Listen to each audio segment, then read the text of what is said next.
1193 का समय है। तुर्की का सैन्य कमांडर बख्तियार खिलजी बीमार है और इसकी बीमारी को लेकर तुर्की में चर्चा हो रही है। उसे एक गंभीर बीमारी है। सारे हकीम बीमार को तो क्या ठीक करते, बीमारी का ही नहीं पता लगा पाए, फिर भी हकीम लोग बख्तियार खिलजी को दवा देते थे। परंतु बख्तियार खिलजी की बीमारी बढ़ती ही जा रही थी। वो दिन पर दिन कमजोर होता जा रहा था और एक समय ऐसा आया कि उसने बिस्तर पकड़ लिया, यहाँ तक कि वह बिना किसी सहारे के बिस्तर पर ही उठकर बैठ भी नहीं सकता था। राज्य में चर्चा थी कि अब बख्तियार खिलजी नहीं बचेगा, उसका आखिरी समय आ गया है। बख्तियार खिलजी को खुद भी ऐसा ही लगने लगा था। बख्तियार खिलजी से मिलने के लिए लोग आते, हाल चाल पूछते और चले जाते। एक दिन उससे मिलने आए एक बुजुर्ग ने सलाह दी कि दूर भारत के मगध साम्राज्य में अवस्थित नालंदा महाविद्यालय के एक ज्ञानी राहुल शीलभद्र को एक बार दिखा लें, वे आपको ठीक कर देंगे। नालंदा महाविद्यालय की ख्याति चारों तरफ फैली हुई थी, परंतु बख्तियार खिलजी तैयार नहीं हुआ। उसने कहा कि मैं किसी काफिर के हाथ की दवा नहीं ले सकता हूँ, चाहे मर क्यों न जाऊं। बख्तियार खिलजी के बीवी बच्चों ने बहुत जिद की और अंत में निर्णय किया कि चाहे काफिर की हाथ की दवाई मत लेना, परंतु बीमारी का पता चल जाए तो दवा तो हकीम भी दे सकते हैं। इस तरह वह बीवी बच्चों की जिद के आगे झुक गया। भारत से राहुल शीलभद्र जी को तुर्की बुलाया गया। खिलजी ने उनसे कहा कि दूर से ही देखो, मुझे छूना मत, क्योंकि तुम काफिर हो और दवा मैं लूंगा नहीं। राहुल शीलभद्र जी ने उसका चेहरा देखा, शरीर का मुआयना किया, बलगम से भरे बर्तन को देखा, सांसों के उतार चढ़ाव का अध्ययन किया और बाहर चले गए। राहुल शीलभद्र जी को बख्तियार खिलजी की बीमारी का पता चल गया, परंतु बिना दवाई के यह कैसे ठीक होंगे यह सोचते रहे, क्योंकि बख्तियार खिलजी ने तो उनको छूने से भी मना कर दिया था और पहले ही कह दिया कि तुम्हारी दवाई मैं नहीं खाऊंगा, क्योंकि तुम काफिर हो। अंत में श्री राहुल शीलभद्र जी को बख्तियार खिलजी को दवाई देने का तरीका समझ में आ गया। फिर लौटे और पूछा कि कुरान पढ़ते हैं? खिलजी ने कहा, दिन रात पढ़ते हैं।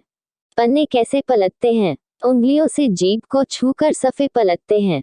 शीलभद्र जी ने खिलजी को एक कुरान भेंट की और कहा कि आज से आप इसे पढ़ें, और राहुल शीलभद्र जी वापस भारत लौट आए।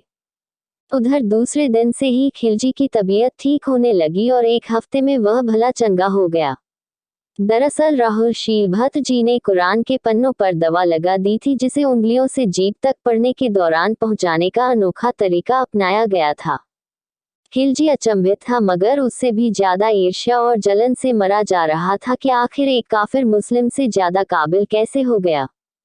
अगले ही साल 1193 में उसने सेना तैयार की और जा पहुंचा नालंदा महाविद्यालय, मगध क्षेत्र, पूरी दुनिया का सबसे बड़ा ज्ञान और विज्ञान का केंद्र, जहां 10,000 छात्र और 1,000 शिक्षक एक बड़े परिसर में रहते थे, जहां एक 3 मंजिला इमारत में विशालकाय पुस्तकालय था, जिसमें 1 करोड़ पुस्तकें, पांडुलिपियां एवं ग्रंथ थे।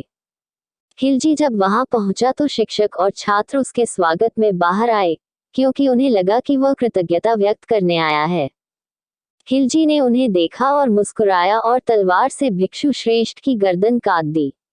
वह पूरी तैयारी के साथ आया था। फिर हजारों छात्र और शिक्षक गाज मूली की तरह काट डाले गए। वह सब अचानक हुए हमले से अनभिज्ञ थे। खिलजी ने फिर ज्ञान विज्ञान के केंद्र पुस्तकालय में आग लगा दी। कहा जाता है कि पूरे 3 महीने तक पुस्तकें जलती रहीं। खिलजी चिल्ला चिल्ला कर कह रहा था कि तुम काफिरों की हिम्मत कैसे हुई इतनी पुस्तकें, पांडुलिपियां इकट्ठा करने की? बस एक कुरान रहेगा धरती पर, बाकी सबको नष्ट कर दूंगा। पूरे नालंदा को तहस नहस कर जब वह लौटा तो रास्ते में विक्रमशिला विश्वविद्यालय को भी जलाते हुए लौटा। मगध क्षेत्र के बाहर बंगाल में वह रुक गया और वहां खिलजी साम्राज्य की स्थापना की। अब उसका हौसला बढ़ चुका था। हिंदुओं को गाज मूली की तरह काटते हुए वह आगे बढ़ता जा रहा था। जब वह लद्दाख क्षेत्र होते हुए तिब्बत पर आक्रमण करने की योजना बना रहा था, तभी एक रात उसके एक कमांडर ने उसकी हत्या कर दी। बख्तियार खिलजी को वहीं पर दफना दिया गया। आज भी बंगाल के पश्चिमी दिनाजपुर में उसकी कब्र है। यह थी एक भारतीय बौद्ध भिक्षु शीलभद्र की शीलता, जिन्होंने तुर्की तक जाकर तथा दुत्कारे जाने के पश्चात भी एक शत्रु की प्राण रक्षा अपने चिकित्सकीय ज्ञान व बुद्धि कौशल से की। बदले में क्या मिला? अशांतिप्रिय समुदाय की एहसान फरामोशी, प्राण, समाज व संस्कृति पर घात। दुर्भाग्यवश तब से अब तक कुछ नहीं बदला। हम आज भी उस क्रूर विदेशी आक्रांता के नाम पर बसाए गए शहर का नाम तक नहीं बदल सके। यहाँ तक कि इस आक्रांता के नाम पर रेलवे स्टेशन भी है, जिसका नाम भी हम नहीं बदल सके। वीडियो देखने के लिए धन्यवाद। कृपया लाइक, शेयर और सब्सक्राइब करें।